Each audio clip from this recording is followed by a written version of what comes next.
রাজধানীর মগবাজারের প্রধান সড়কের একটি অংশে ভাঙ্গা ঢাকনা পড়ে থাকায় চরম দুর্ভোগে পড়েছেন পথচারী ও যানবাহন চালকরা। ভাঙ্গা ঢাকনা থেকে বেরিয়ে আসা লোহার রড তৈরি হয়েছে মারাত্মক দুর্ঘটনার ঝুঁকি। ঝুঁকিপূর্ণ স্থানটি এড়িয়ে চলতে গিয়ে প্রতিনিয়ত বিড়ম্বনায় পড়তে হয় পথচারীদের। বিশেষ করে রাতের বেলায় পর্যাপ্ত আলো না থাকায় দুর্ঘটনার আশঙ্কা বাড়ছে বলে জানায় স্থানীয়রা।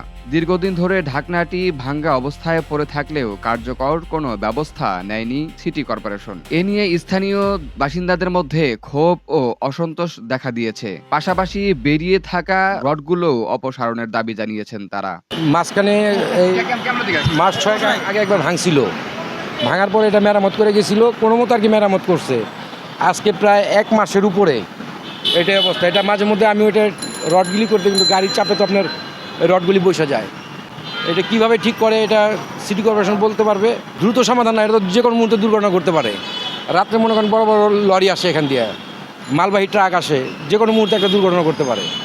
এটা তো দুর্ঘটনা ঘটারই স্বাভাবিক বিষয়, যেহেতু লোহার একটা রড এখানে দাঁড় করানো হয়েছে। যে কোনো মুহূর্তে একটা দুর্ঘটনা ঘটতে পারে, মানুষের গায়ে লাগতে পারে।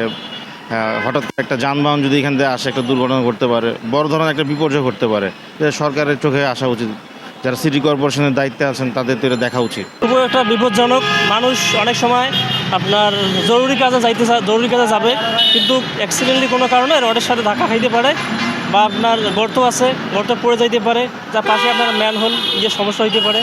সাথে আবার পাশে রোড, গাড়ি চলাচল করতেছে, আপনার বিভিন্ন ধরনের গাড়ি চলতেছে, ওদের সাথে অ্যাক্সিডেন্ট হওয়ার একটা সম্ভাবনা থাকতে পারে। অবশ্যই এটা একটা দ্রুত সমাধান অবশ্যই চাওয়া দরকার, কারণ একটা ব্যস্ততম জায়গা এটা। এখানে সামনে আপনার চৌরাস্তা, খুবই একটা ব্যস্ততম জায়গা, সবসময় এখানে জ্যাম লেগে থাকে। এই কারণে এটার দ্রুত নিরসন চাই। এই যে গাড়ি নিয়ে এখন ঘুরে যাওয়া লাগে, দুর্ঘটনার সম্মুখীন হবে অবশ্যই আছে। ওই অবশ্যই দুর্ঘটনা, মানে কি মারাত্মক দুর্ঘটনা এটা।